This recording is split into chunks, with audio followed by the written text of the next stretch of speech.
तो उसके लिए कह रहे हैं कि न कर्मणा प्रजया धनेन त्यागे नैके अमृतत्वमानसुः तमेव विदित्वा तिमृत्वमेति नान्यः पंथा विद्यते यनाय इत्यादि श्रुति विरोधेन तो सोमपानादि अमृतत्वं गौणम एवं मंतव्यम आभूत संप्लवम स्थानम अमृतत्वम ही भाष्यते इति विष्णु पुराणात्।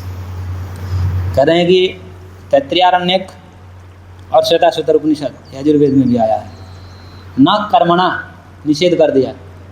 कर्मणा मतलब कर्मकांड से नहीं, यज्ञ याग आदि से नहीं हो सकता।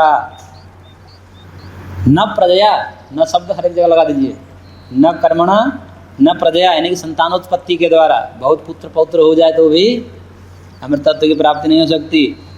न धनेन, धन से भी आप अमृतत्व की कल्पना नहीं कर सकते। फिर किससे करोगे? त्यागेन, त्याग से ही होता है।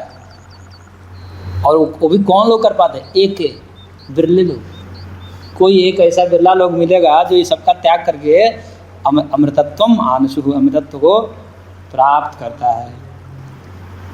तो इसलिए यहाँ पर तो निषेध ही कर दिया, यज्ञ आदि से सोमपान आदि से अमृतत्व की प्राप्ति नहीं हो सकती। और भी कहा तम एव विदित्वा अति मृत्युमेति, उसको ही प्राप्त करके जान करके, उस परमात्मा को ही जान करके मृत्युम एति अति मृत्युमेति, मृत्यु का अतिक्रमण कर लेता है, यानी कि अमृतत्व को प्राप्त कर लेता है।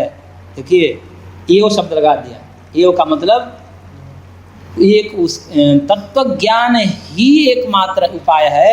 और अगले उत्तर वाक्य में नान्यः पंथा विद्यते न है, और कोई मार्ग शेष ही नहीं, निषेध ही कर दिया। यानी कि तत्व ज्ञान से अतिरिक्त सोमपान आदि कुछ नहीं हो सकता। तो फिर कहा कि फिर श्रुति ने क्यों कहा इधर? फिर श्रुति गड़बड़ है क्या? यदि उस श्रुति को सत्य मानो तो ये श्रुति क्या हो जाएगी? गलत हो जाएगी। और इस श्रुति को सत्य मानो तो वो श्रुति गलत हो जाएगी। कोई भी श्रुति गलत नहीं हो सकती। तो फिर समन्वय बनाना पड़ेगा। तो क्या समन्वय बनाया इन्होंने?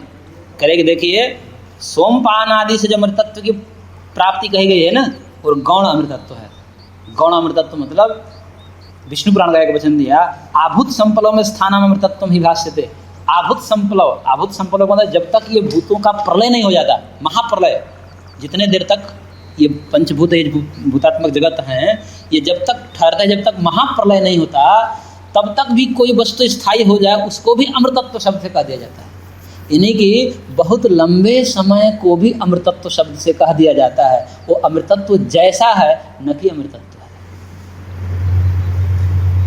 तो ये जो देवताओं की स्थिति क्या है, सोमपान आदि के द्वारा देवता अमर हुए, बहुत लंबा काल है। तो बहुत लंबा काल होने के कारण उसको अमृतत्व कह दिया जाता है। वास्तव रूप में अमृतत्व वो भी नहीं है। गौण अमृतत्व समझना चाहिए, प्रधान अमृतत्व नहीं है। चिर कालावस्थायी होने से अमृतत्व कहा गया है। ठीक है ना? ऐसे ही हमने जो है पीएचडी में समन्वय बनाया है कि वहाँ पर देश काल, इसमें जो है वैशेषिक दर्शन में नित्य शब्द से काल को भी नित्य कहा है, आकाश को भी नित्य कहा है। आकाश, काल, दिशा, आत्मा तो नित्य है ही, स्वरूप से नित्य है, इनको भी नित्य कहा है। और सांख्य आदि में काल आदि को अनित्य कहा है, आकाश आदि को अनित्य कहा है। तो इसका समन्वय बनाते हुए हमने यही कहा है कि इसी श्लोक को देख करके कि वैशेषिक में जो आकाश, काल आदि की जो नित्यता की बात है, वो गौण नित्यता है। बहुत लंबे समय तक रहने के कारण उसको महर्षि ने नित्य मान लिया है। जैसे यहाँ पर स्वर्ग को नित्य मान लिया, बहुत लंबे समय होने के कारण। तो इति विष्णु पुराणात्, ये विष्णु पुराण का वचन है। इस कारण से वो गौण अमृतत्व है, और प्रधान अमृतत्व तो तत्व ज्ञान के द्वारा ही है। इति यहाँ पर तक हो गया, एक प्रकरण पूरा हो गया। अब